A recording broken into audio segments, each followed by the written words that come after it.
নিয়ামত ভুলে যেও না, সত্য অস্বীকার করো না, সত্যকে মিথ্যার সঙ্গে মিশিও না, নামাজ ও জাকাত ঠিকভাবে পালন করো। যে এই পথে চলে তার জীবন আলোর পথে চলে। কোরআনে আলো, কোরআনের পথে চললে জীবন আলোকিত হবে। তাই আমরা আসুন কোরআনের পথে চলি, কোরআন বুঝি মাতৃভাষায়। বনি ইসরায়েলের ইতিহাসের ছায়ায় আমাদের জন্য আল্লাহর 4টি বড় সতর্কতা। আসসালামু আলাইকুম। আজ আমরা যে 4টি আয়াত নিয়ে আলোচনা করব, এগুলো শুধু বনি ইসরায়েলকে বলা হয়নি। এগুলো প্রতিটি মুসলমানের আয়াতে, প্রতিটি মুসলমানের আয়নায় দেখানোর মতো নির্দেশ। আজ আমরা যে 4টি আয়াত নিয়ে আলোচনা করব, এগুলি শুধু বনি ইসরায়েলকে বলা হয়নি। এগুলো প্রতিটি মুসলমানের আয়নায় দেখার মতো নির্দেশ। এগুলো মানুষের ঈমানের গভীরে আঘাত করে, দেখিয়ে দেয় আমরা কোথায় দাঁড়িয়ে আছি। সূরা বাকারা 40 থেকে 43 আয়াত। আমরা 40 নম্বরটা পড়ি। নিয়ামতের স্মরণ এবং ভুলে যাওয়া বিপদ। আয়াতটির অর্থ এমন: আল্লাহ কেন নিয়ামত স্মরণ করতে বলেছেন? কারণ মানুষ যখন নিয়ামত ভুলে যায় তখন সে ভুল পথে মানুষ যখন নিয়ামত ভুলে যায় তখন সে পথ ভুলে ফেলে। বনী ইসরায়েল একসময় ছিল অত্যাচার থেকে মুক্ত, সাগরকে দ্বিখণ্ডিত করে বাঁচানো জাতি। তাদের দিকে আকাশ থেকে খাবার নাজিল হতো। কিন্তু এই নিয়ামত ভুলে যাওয়াই ছিল তাদের পতনের শুরু। এই আয়াত আমাদের বলে, আজ আমাদের নামাজ আছে, আমরা কি তা স্মরণ করি? রিজিক আছে, আমরা কি তা জন্য কৃতজ্ঞ? নিরাপদ ঘুম, আমরা কি তা কখনো আল্লাহর দান মনে রাখি?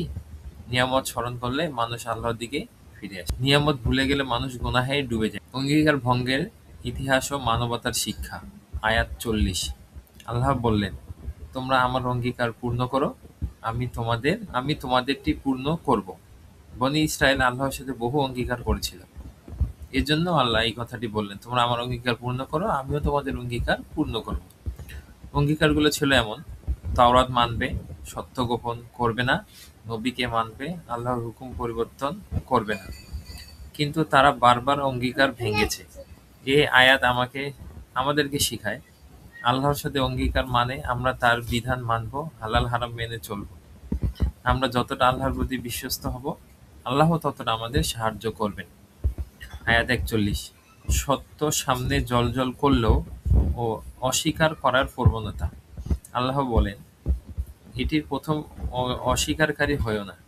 বনী ইসরায়েল কুরআনকে চিনত, কেবল চিনতই না, তারা মুহাম্মদ সাল্লাল্লাহু সাল্লামের আগমনের লক্ষণও জানত। তারা বলতো, শেষ নবী আসলে আমরা তার অনুসারী হব। কিন্তু যখন সত্য সামনে এলো তখন অহংকার বাধা হয়ে দাঁড়ালো। আজ আমাদের মধ্যে কি সেই মানসিকতা নেই? সত্য কথা শুনলেও কষ্ট লাগে, ইসলামের হুকুম শুনলে মনে হয় কঠিন, ভুল স্বীকার না করার প্রবণতা। এই আয়াত আমাদের গভীরভাবে মনে করায়, সত্য সামনে এলে সাথে সাথে মেনে নাও, নিজেকে পরিবর্তন করো, অহংকারে সত্যকে অস্বীকার করো না। আয়াত বিক্রি করার ভয়ঙ্কর পাপ। এখানে আল্লাহ বলেন, আমার আয়াতসমূহকে তুচ্ছ মূল্য নিয়ে বিক্রি করো না। এর মানে কি? বনী ইসরায়েল আর্থিক লাভ, সম্মান, ক্ষমতার জন্য সত্য লুকাতো, মানুষকে ভুল তথ্য দিত, আল্লাহর কথা বিকৃত করত। আজ কি আমরা এমন করছি না? আমাদের সমাজে কি এরকমটা নাই? আমাদের আশেপাশে কি নেই? আমাদের জীবনে কি নেই? আছে, হয়তো খুঁজলে পাওয়া যাবে। কেউ ধর্মের কথা নিজের স্বার্থে ব্যবহার করে, কেউ সামান্য লাভের জন্য অন্যায়কে জায়েজ করে, কেউ দুনিয়ার সুবিধার জন্য ঈমান দুর্বল করে। এই আয়াত আমাদের কঠিনভাবে সতর্ক করে, দুনিয়ার সামান্য সুবিধা কখনো ঈমানের দামের সমান নয়। সত্য মিথ্যা মিশিয়ে দেওয়া আধুনিক যুগের ফিতনা। 42 নম্বর আয়াত। আল্লাহ বললেন, সত্যকে মিথ্যার সাথে মিশিও না এবং তা গোপন করো না। এটি শুধু বনী ইসরায়েলের ভুল ছিল না, এটি আজকের সমাজের বড় রোগ। ভুলকে সুন্দর শব্দে সাজিয়ে বলা, হারামকে হালাল মনে করা, ধর্মকে নিজের মতো করে ব্যাখ্যা করা, মিডিয়ায় সত্যকে আড়াল করা। এই আয়াত বলে, তুমি সত্য জানো, তাহলে স্পষ্টভাবে বলবে, গোপন করবে না, পরিবর্তনও করবে না। আয়াত 43। নামাজ, জাকাত, জামাত ঈমানের 3টি স্তম্ভ।